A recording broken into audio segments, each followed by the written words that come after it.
नाजरीन, ख़वातीन व हज़रात, खुदावंद आपको बरकत दे। हम इस प्रोग्राम में आपका खैर मकदम करते हैं और हम आपसे खुदा के कलाम के वसीले से मुखातिब होना चाहते हैं, जहाँ पर इस तरीके से खुदावंद के कलाम में मरकूम है पैदाइश की किताब 12 बाब की दूसरी आयत में, और मैं तुझे एक बड़ी कौम बनाऊंगा और बरकत दूंगा और तेरा नाम सरफराज करूंगा, सो तू बाइस से बरकत हो। जो तुझे मुबारक कहें उन्हें मैं बरकत दूंगा, और जो तुझ पर लानत करे उस पर मैं लानत करूंगा। ज़मीन के सब कबीले तेरे वसीले से बरकत पाएंगे। सो अब्राहम खुदा के कहने के मुताबिक चल पड़ा।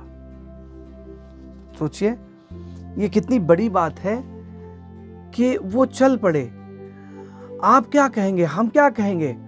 हम तो सबसे पहले पूछेंगे कि भाई साहब, जहां आप हमें भेज रहे हैं उसका नाम पता तो बताइए। आप बरकत देंगे, लेकिन जो अभी देंगे ना, अभी है तो नहीं। और यहां पर लिखा, इब्राहिम के पास बेपनाह दौलत थी। बहुत बार मैं और आप बरकत के चक्कर में, दौलत के चक्कर में खुदा की तहरीक को खो देते हैं। खुदा की तहरीक बाकी चीज़ों से ज़्यादा बेहतरीन है, बाकी चीज़ों से ज़्यादा आपको बरकत पजीर करेगी। कई बार हमको लगता है खुदा की खिदमत करना बहुत छोटी सी चीज़ है, खुदा के पीछे जाना बहुत छोटी सी चीज़ है। अरे मेहनत करो। अरे मियाँ, जब मैंने खुदा उनके पीछे चलने का फ़ैसला किया, मुझे घर से निकाल दिया गया। मैं 18.5 साल का था, मैं फर्स्ट ईयर में पढ़ रहा था और मुझे निकाल दिया गया। मेरी जेब में उस दिन 1 रुपया था और जो कपड़ा मैं पहने था वही पहन करके मैं घर से निकाल दिया गया। लोगों ने मुझसे पूछा, मेरे भाई ने मुझसे कहा कि क्या होगा भाई, कौन खिलाएगा? मैंने कहा वो खुदा खिलाएगा जो सब पूरी दुनिया को खिलाता है। तुम्हारे मुस्तकबिल का क्या होगा, तुम्हारे करियर और फ्यूचर का क्या होगा? मैंने सिर्फ ये कहा कि वो खुदा जो दुनिया को पालता है मुझे पालेगा। वो दिन का दिन है। आज मैं 55 साल का हूँ।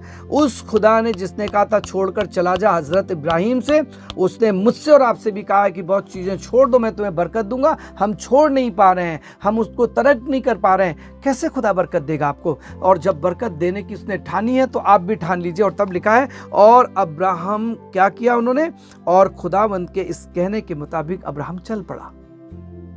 सोचिए, आप जवान हैं, आपको इतना बड़ा कदम लेने की जरूरत नहीं जितना बड़ा कदम हजरत इब्राहिम ने लिया था, पर उन्होंने फैसला कर लिया। और जिस दिन आप फैसला कर लेंगे, आसमान का खुदा भी फैसला कर लेगा। मत्ती रसूल की इंजील उसके 4 बाब की 17, 18, 19 आयत में लिखा हुआ है, खुदा यीशु मसीह अपनी खिदमत की शुरुआत कर रहे हैं और गलील की झील के किनारे घूमते हुए मछली पकड़ने वाले मछुआरों से कहते हैं, ये सब छोड़ो, मेरे पीछे चले आओ तो मैं तुमको माही बनाऊंगा, मैं तुम्हें इंसानों के पकड़ने वाले बनाऊंगा। वो सब कुछ छोड़ करके चल पड़ते हैं। दुनिया के लोग उनको बेवकूफ़ कह रहे होंगे, अरे चलता हुआ बिजनेस छोड़ करके तुम पादरी बनने चले हो, चलता हुआ बिजनेस छोड़ करके तुम खुदा की खिदमत करने चले हो, तुम बर्बाद हो जाओगे। लोगों ने यही कहा होगा। पर आज आपको बताएं, सेंट पीटर के नाम से, संत पतरस के नाम से पूरी दुनिया में लाखों करोड़ों बिजनेस है, लाखों करोड़ों स्कूल हैं, लाखों करोड़ों ऐसी तंजीमें हैं उस आदमी के नाम पे जिसने छोड़ा क्या था, 153 मछलियां।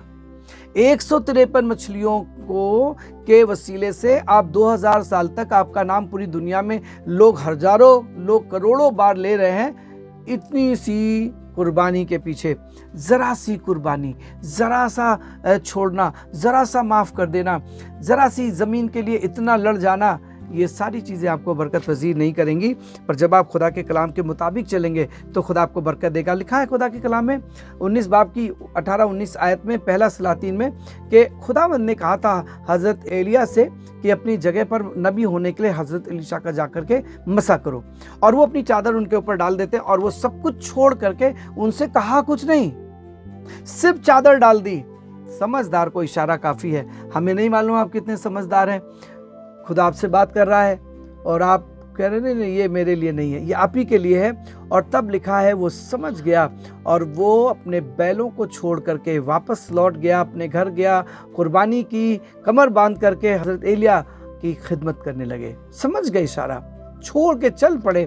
ऐसे लिखा खुदा के कलाम में फिलिपियों में 3 बाब की 7वीं, 8वीं, 9वीं और 10वीं आयत में हज़रत पौलुस कहते हैं कि मसीह की पहचान की उम्दा पहचान के सबब से मैंने सब चीज़ों का नुकसान उठाया, सब चीज़ों का सब छोड़ दिया। क्यों? क्योंकि मैंने पहचान लिया था कि मसीह में जो मुझे मिल रहा है वो कहीं नहीं मिलेगा। और आपको बता रहे हैं जो खुदा की खिदमत में मिलेगा कहीं नहीं मिलेगा। जो मुश्किलों में आप फंसे हैं, बिजनेस में आप फंसे हैं, निकल के आइए और अपने खुदा की खिदमत करिए, वो आपको बड़ी बरकत देगा। खुदा हाफिज़, खुदा आपको बरकत दे। आमीन।